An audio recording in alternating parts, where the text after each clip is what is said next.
USC's last stop on the revenge tour brings them to Las Vegas, as they battle Utah for the second time this season. A conference championship, playoff berth, and a Heisman Trophy are on the line. Can USC avenge their only failure on the year? We'll talk about all of that and more on this week's Trojan Game Preview.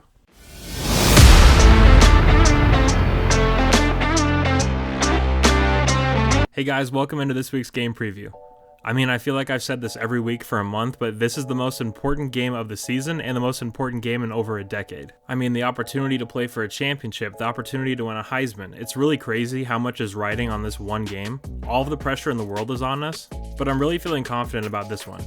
There's the whole revenge factor. I really look back at that environment in Rice-Eccles with them honoring their fallen teammates. Utah had so much on their side in that game, not to mention the very questionable officiating that really helped Utah put on an extra 14 points. Now this is just a huge game. I have all the confidence in the world in Lincoln and this coaching staff to give the guys the right mentality heading into the game. Earlier in the week, Lincoln discussed the team's mentality and gave his thoughts on this being labeled as a revenge game. Actually been in this situation twice where the one team or one of the teams that got us during the year we ended up playing later on. So this is not a revenge game, and that's not what this is. We played a really good football game, as did Utah up in Salt Lake. It was an elite college football game. Came down to one play here or there. They got us that time, but this is not about that game. This is a new game, a new challenge, a new setting. Teams have evolved. Both teams have changed, certainly throughout the year. So this is about that, and obviously the opportunities at hand. Now, do I buy that? Not even close. But am I glad he's not publicly giving Utah bulletin board material? Definitely yes. You saw this during the UCLA week. This team and coaching staff does not engage in verbal jousting before the game starts. So we do have some injury news for both teams. We'll start with SC. We really seem to be getting healthy at just the right time. Mario Williams is finally back to 100% or very close to it. We saw Eric Gentry play over 30 snaps last week, and he was very productive in those snaps, so I think it's safe to assume he'll be full go for Utah this week. Now, Andrew Voorhees did exit the Notre Dame game. It's clear he's dealing with something, but he is expected to go. So we gotta hope he'll be able to tough it out for this game and use the break to get healthy. Now for Utah, this one isn't injury news necessarily, but starting running back Tavion Thomas has declared for the draft and left the program, so he won't be available in this one. He didn't play a huge role in the previous matchup, but he is their most talented back, so it's still a loss. Starting quarterback Cam Rising still has that knee brace on, and his mobility still appears to be slightly affected, so that's definitely something to watch there. Now, starting tight end Dalton Kincaid landed awkwardly on a play where he scored a touchdown last week against Colorado. It didn't look great. He was down on the ground for a while, so we'll have to see if he's able to go. Utah head coach Kyle Whittingham was asked about Kincaid's availability, and this is what he had to say. What is Dalton's status right now? Dalton's status, we expect him to play, and so it's going to be not a guarantee, but we'll see what happens. So yeah, he did a good job of not answering that question there. He doesn't sound too optimistic, but with Kyle, you really never know. And just a side note, in terms of press conferences, listen to Kyle Whittingham's whenever you get the opportunity. He is so insightful and always has really interesting things to say. You'll walk away smarter after listening to him.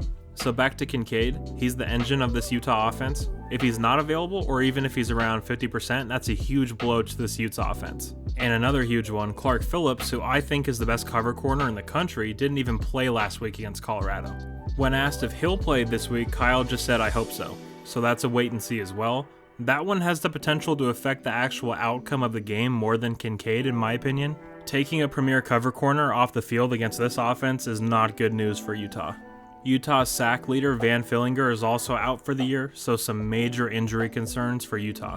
So obviously I already previewed Utah earlier in the year, so we will spend less time today diving into the roster, and instead we'll take a look at what happened last time. We'll talk about the changes that Utah has made since our last meeting, and I'll talk about what this SC defense can do to limit Dalton Kincaid. So before we get into it guys, if you are enjoying the videos, please like and subscribe. We're getting into recruiting and transfer portal season, so if you're interested in USC football at all, this is the place to be this time of year. Alright guys, having said that, let's get into it. Okay, so first let's talk about this Utah offense. So by this point, USC fans are well acquainted with Utah quarterback Cam Rising. He had an absolute field day in the last game. It was by far his best game of the season. That performance literally took everything he had because he's been hurt ever since. They had a bye week following the game against us. Then they played Washington State, and Cam still wasn't ready to go. He's been really hobbled ever since. His mobility did seem much improved last week against Colorado, and that will definitely be one of the keys to this game because his running ability absolutely killed this USC defense last time out. He ran the ball 11 times for 60 yards and 3 scores.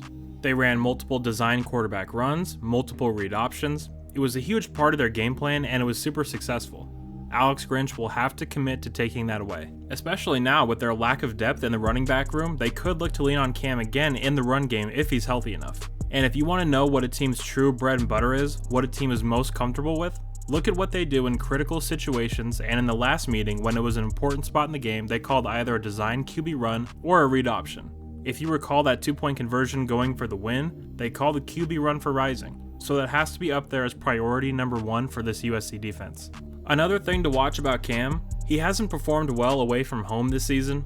Look at the Florida and Oregon games, as well as the UCLA game as examples. With that factor and the injury factor, I don't think we should expect to see the same Cam Rising we saw in Salt Lake City. Now, if that's priority number 1, priority number 2 has to be to slow down Dalton Kincaid. He killed, and I mean killed, this USC defense last time out. 16 catches on 16 targets, 234 yards and a score. Just reading that stat line out loud, it's still crazy. Now, in my opinion, there are a few options for what Alex Grinch can do to help slow him down.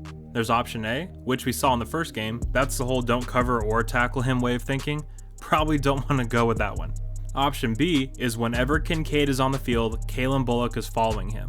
Give Kalen the Sua Cravens role. His job is to shut down the tight end. Kalen can do it. He has the height, speed, and cover skills to get it done. Now, of course, the drawback to that is that you lose Kalen being that center fielder, which is what he's elite at. And that could leave the SC defense vulnerable to the deep ball. Now, option C is bracket coverage. You double him the entire game, make every catch a difficult one, tell that Utah offense you are going to have to find a different way to beat us. Trust your corners to lock down the outside receivers.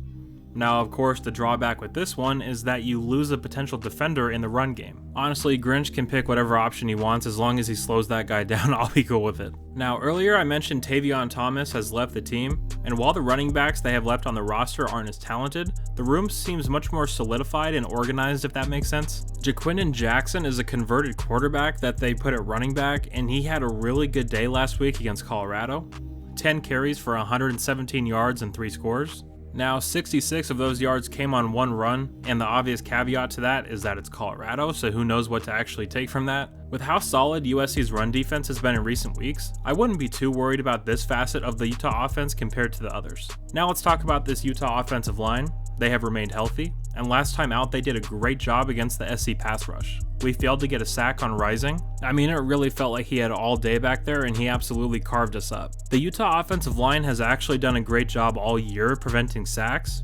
You do not want to just let Cam sit back there all day and throw on you. We saw that last time. Thule, Nick, Solomon, Corey, all those guys need to step up and impact this game. Now, speaking of Thule, clearly he's having an All-American year leading the country in sacks, potentially playing himself into being a first-round pick in the NFL draft. But earlier in the week, Alex Grinch was asked about Thule when he was on Trojans Live, and I just wanted to put this clip in here to illustrate how special a player he is. Yeah, I mean, I'll light up talking about Thule. I'm telling you, I got very few smiles in me, but I'll and that keeps him around longer. I'll do whatever it takes. But I mean, just a guy, man. I mean, an absolute stud in every way.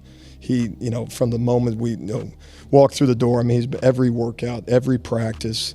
We had a real issue with we knew every injury based on how a guy walked into the meeting. Slumped shoulder, he had a shoulder, ankle, knee, all that. Anyway, we've slowly worked through some of that stuff. And then the opposite side of the spectrum is this guy that all he does is go hard. All he does is work his tail off. He leads from the front.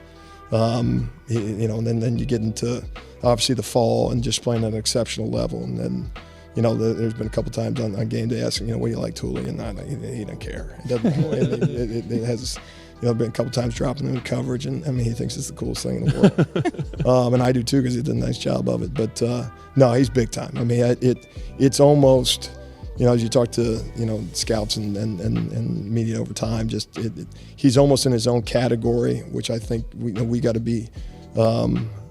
In that, okay, the guys look at him and say, okay, let's do it like Thule. I think they kind of, I can't do it like him. And we need them to think, that certainly they can, and in many cases they can't. But that's don't keep the truth in the way. But he's awesome. I mean, I'm glad he's reaping some of the benefits of it, and he will continue to do so. And he's going to be a big piece this weekend. I mean, I've never seen Alex Grinch light up like that. I mean, Tooley's just a really special player and clearly a special person, and we're going to need him to be special this Friday night. Now, I could see the Utah offense changing a few things up in this game.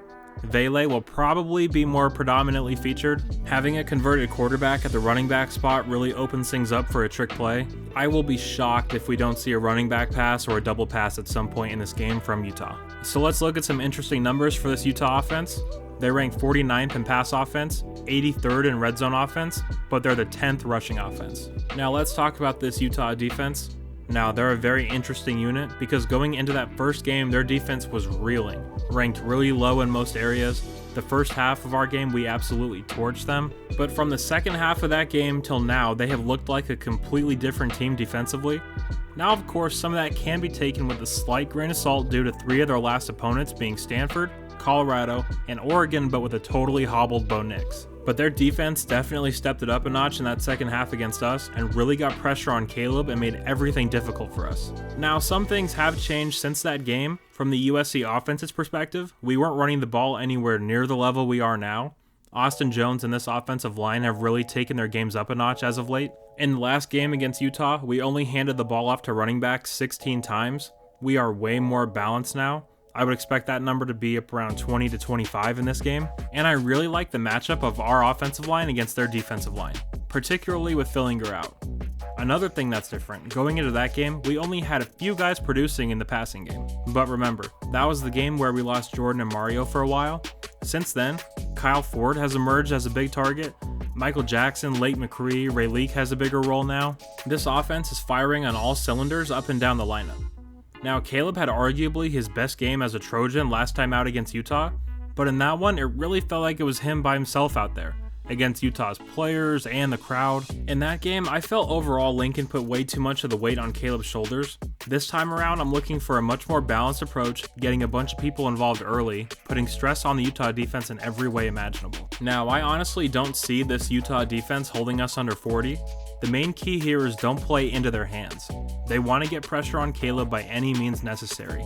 This means watch for SC to screen them to death. The screen game or swing game is essentially an extension of the run game, and if they're clogging up the run lanes with bodies, get it out into space and let our skill guys out-athlete their guys. And Caleb Williams is just playing in God mode at the moment, so to be honest, there isn't a defense in the country I would go into a game expecting us to get shut down. Now, if Clark Phillips can't go for Utah, that really changes things in my opinion. Taking the best cover corner in the country off the field against this offense is just cataclysmic for Utah. Even if he's not 100%, that's a big deal. Corner is a position that if you're a millisecond slow, you're getting cooked for a long touchdown. So we'll have to see where he's at when the game starts. Now, some interesting numbers for this Utah defense. They're the 105th red zone defense, the 17th rush defense, 19th in scoring defense, and 36th in pass defense. Alright, now it's time for my keys to the game, and as always, we'll start with the offense. My first offensive key is run game.